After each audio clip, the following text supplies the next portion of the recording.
আমাদের মালদা জেলার আমের প্রস্তুতি অনেক খারাপ, কারণ এই জন্যে ওয়েদার আবহাওয়ার জন্যে পুরো মুকুল পুড়ে গেছে এবং দেখতে তো পাচ্ছেন ভিডিওর মধ্যে যে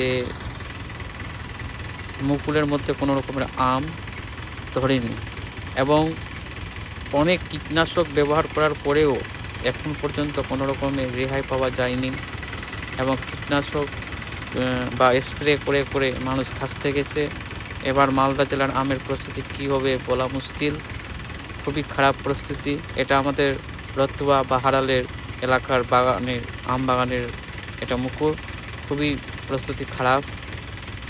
আমরা চাইব যাতে সরকার কোনো প্রশিক্ষণ দিয়ে এবং আমাদের এলাকার যে আম চাষ হচ্ছে সে চাষের জন্যে কিছু সহায়তা করে এবং ভালো রকম যাতে নেক্সট সিজন থেকে আমগুলা ধরে বা কোনো রকমের কীটনাশক হয়, ভালো কীটনাশক।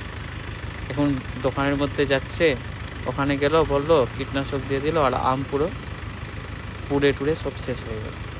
এটাই বলবো যাতে সরকারের একটা আমাদের মালদা জেলার মধ্যে একটা কোনো হাব করা হয়, যাতে সেটাতে প্রশিক্ষণ দেওয়া হয় চাষিদের এবং তারা প্রশিক্ষণ নিয়ে আমটাকে যত্ন সহকারে ফলায় এবং আমাদের মালদা জেলার আর্থিক অবস্থাটা ভালো হয়। কারণ অনেক আর্থিক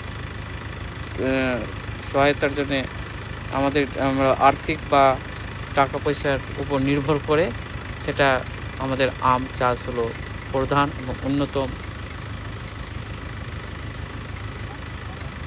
টাকার সোর্স।